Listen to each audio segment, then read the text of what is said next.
Nếu các bạn sinh ra ở miền Bắc, chắc đã quen với những danh xưng như là anh cả, chị cả hoặc em út. Nhưng khi đặt chân vào miền Nam, bạn sẽ nghe mọi người xung quanh xưng hô theo kiểu khác hẳn. Nào là anh hai, nào là chị ba, nào là thằng ba, nào là con tư, nào là thằng năm, nào là cái út, út nhi, út na, út mít, vân vân và vân vân. Ban đầu ai chưa quen nghe sẽ thấy lạ, cứ nghĩ rằng tại sao bắt đầu bằng số 2 mà không phải là số 1. Nhưng với người miền Nam, cách xưng hô ấy vừa tự nhiên vừa chan chứa nghĩa tình. Vì sao ở miền Nam 2 lại đứng đầu chứ không phải là 1? Trong một gia đình Nam Bộ, con cái được gọi lần lượt là 2, 3, 4, 5, 6, 7, 8, 9, 10, vân vân và vân vân, rồi đến út. Con đầu sẽ là anh 2, chị 2, kế đến là anh 3, chị 4 và nhỏ nhất thì gọi là út. Cách gọi ấy vừa dễ nhớ vừa gần gũi, nhất là trong những nhà đông con mà ở miền quê ngày xưa, chuyện 5, 6, 7, 8, 9, 10 anh chị em là bình thường. Ngoài ra, miền Nam còn có một quy tắc như thế này. Nếu trong nhà có người con lớn thì người con đó mặc định là 2 và không có chữ cả trong cách xưng hô.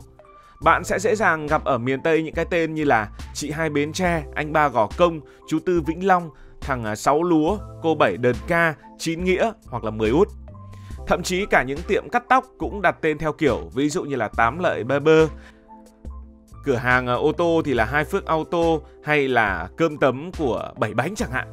Đó không chỉ là tên gọi mà là cách để gắn mình với cả một câu chuyện lịch sử, văn hóa, tạo cảm giác gần gũi, dễ nhớ và dễ thương. Nhưng cụ thể thì như thế nào? Thật ra thì câu trả lời cho chuyện tưởng như rất nhỏ, rất bình thường, nhiều người không để ý này lại ẩn chứa một bề dày lịch sử, một tầng văn hóa và một nét tâm lý rất riêng của những người Việt đã di cư về phương Nam. Phương Nam là vùng đất được khai mở bởi những người đã rời quê đi tìm tự do và dựng lại đời cho mình ở những nơi tận cùng Tổ quốc. Những đoàn người đầu tiên rời xa quê cha đất tổ thường là quê ở Thanh Hóa, Nghệ An, Quảng Bình, Quảng Nam. Họ xuôi theo bờ biển hoặc men theo những dòng sông rồi đi sâu dần về phương Nam. Đó chính là từ thuở mang gươm đi mở cõi. Họ dựng chòi đắp đê, trồng lúa, lập những ngôi làng ven sông. Mỗi nơi họ đi qua đều để lại những dấu chân của người Việt. Từ Phú Yên, Khánh Hòa, Bình Thuận, Ninh Thuận, rồi đến Gia Định, Biên Hòa, Đồng Nai, Bến Tre, Cần Thơ, Long Xuyên, rồi cuối cùng là Cà Mau, là Kiên Giang. Từ thế kỷ thứ 16 đến thế kỷ thứ 18, phong trào di dân vào miền Nam diễn ra mạnh nhất. Không chỉ là những người nông dân nghèo đi tìm những vùng đất mới để sống, mà cả binh lính, cả thương nhân và cả những người dân tị nạn hoặc thậm chí là tù binh, tất cả hòa vào dòng người xuôi xuống phía Nam. Miền Nam đã trở thành vùng đất mới của những ai muốn làm lại từ đầu hoặc tìm kiếm một cuộc sống thịnh vượng hơn, tìm kiếm những sự thay đổi. Càng về sau, dưới thời của các chúa Nguyễn, việc di dân càng được tổ chức bài bản. Nhiều đồn điền, nhiều phủ, nhiều dinh đã được lập ra, như là dinh Trấn Biên, tức là Biên Hòa, Phiên Trấn, tức là Gia Định, rồi đến Hà Tiên, Vĩnh Long, Long Hồ. Mỗi dinh, mỗi trấn như vậy lại là một trung tâm văn hóa của những người Việt mới, kéo theo dân cư, chợ búa, chùa chiền, trường học. Đến thế kỷ thứ 18, miền Nam đã chính thức trở thành một phần của Đại Việt. Người Việt thời ấy bắt đầu nam tiến, họ gồng gánh nhau đi theo sông, theo biển, mang theo ít ỏi hành lý. Nào là gạo, nào là lúa giống, nào là vài con trâu, nào là một nắm đất hương hỏa. Đường xa hiểm trở, lại không biết phía trước có gì, nhưng họ vẫn đi, bởi ở quê, ruộng thì hẹp, thuế thì nặng, chiến tranh thì liên miên. Cuộc di cư ấy không chỉ mang theo con người mà còn mang theo ngôn ngữ, phong tục và cách nghĩ. Và nhiều thứ trong số đó đã được biến tấu để trở thành những cái mới. Ngày xưa, ở miền Bắc, trong một gia đình Việt truyền thống, con trai trưởng, tức là anh cả, có trách nhiệm ở lại quê hương để thờ cúng tổ tiên, hương hỏa, trông nom bàn thờ, mồ mả và giữ gìn nề nếp gia tộc, giữ gìn dòng giống của gia tộc. Đó là luật bất thành văn, trưởng nam kế tự. Anh cả được hưởng phần đất chính của cha mẹ, đổi lại sẽ ở lại quê hương và lo hương khói cho ông bà tổ tiên. Còn những người con thứ, tức là những người thứ hai, thứ ba, thứ tư, không có quyền thừa kế ruộng chính nên buộc phải đi tìm đất mới, sinh kế mới nếu như gia đình có kế hoạch di cư.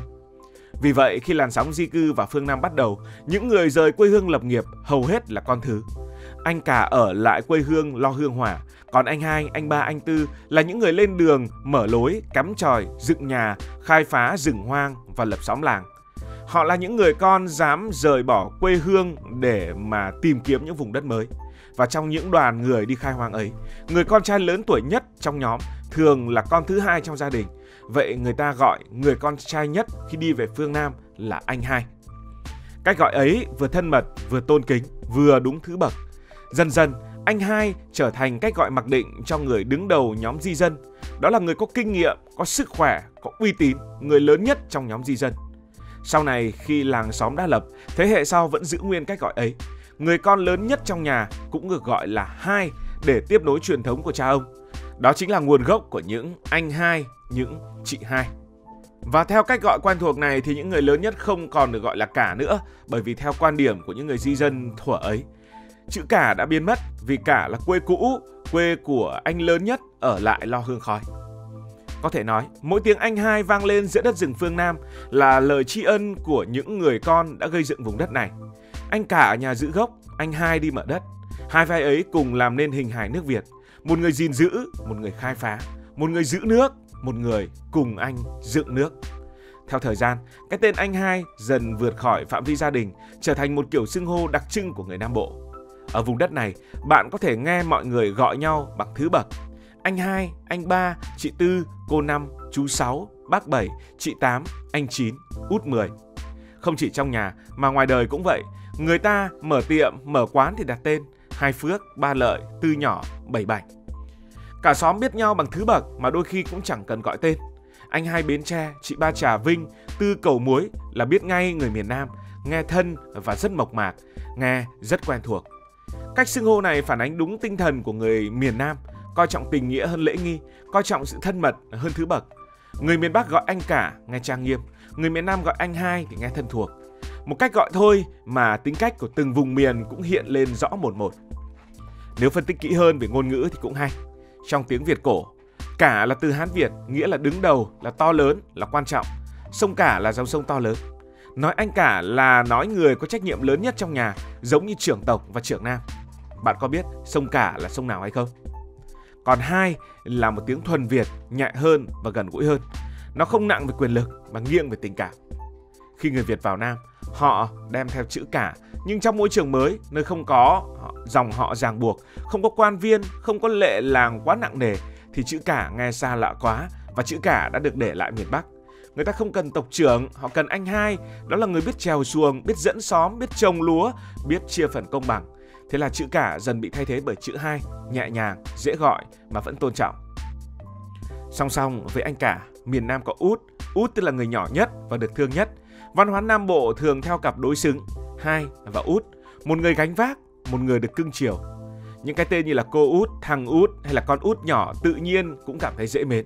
Cách gọi út hai ấy vừa tạo ra ngôn ngữ của đời sống, vừa phản ánh tâm lý thương yêu, gần gũi và tôn trọng gia đình. Tính cách người miền Nam cũng được thể hiện qua ngôn ngữ. Người miền Nam gọi anh hai thay vì anh cả vì họ thích sự thoải mái và tình nghĩa. Ngôn ngữ của họ luôn mềm mại, ít cạnh và ít khuôn phép. Xưng hô là để gần nhau, không phải là để phân biệt. Và chính điều này đã phản ánh bản chất của con người Nam Bộ. Trọng tình hơn trọng lý, trọng nghĩa hơn trọng danh, trọng cái dễ thương hơn là trọng cái nghiêm nghị. Nói anh hai vừa thể hiện sự tôn trọng, vừa là những lời thân thương. Còn anh cả thì nghe có vẻ gì đó hơi lạnh lùng. Người miền Nam không thích kiểu trên dưới rạch ròi, họ thích kiểu ngang hàng mà thương nhau. Và chính tinh thần đó đã giúp vùng đất này dễ dung hòa, dễ phát triển và đặc biệt là dễ thương. Ngày nay, anh hai không còn là cách gọi riêng của người miền Nam khi mà ngôn ngữ của từng vùng miền không còn quá rạch ròi nữa. Người Bắc, người Trung cũng dùng nó để chỉ người đàn anh, người có uy tín hoặc là người đáng kính. Hai chữ ấy đã vượt khỏi ngôn ngữ, trở thành biểu tượng của nhân cách người miền Nam, trọng tình, trọng nghĩa, trọng cái đúng. Cảm ơn vì đã quan tâm theo dõi câu chuyện này. Nếu cảm thấy thú vị, bạn có thể nhấn nút đăng ký kênh, bật chuông thông báo và chia sẻ. Còn bây giờ thì xin được nói lời chào tạm biệt.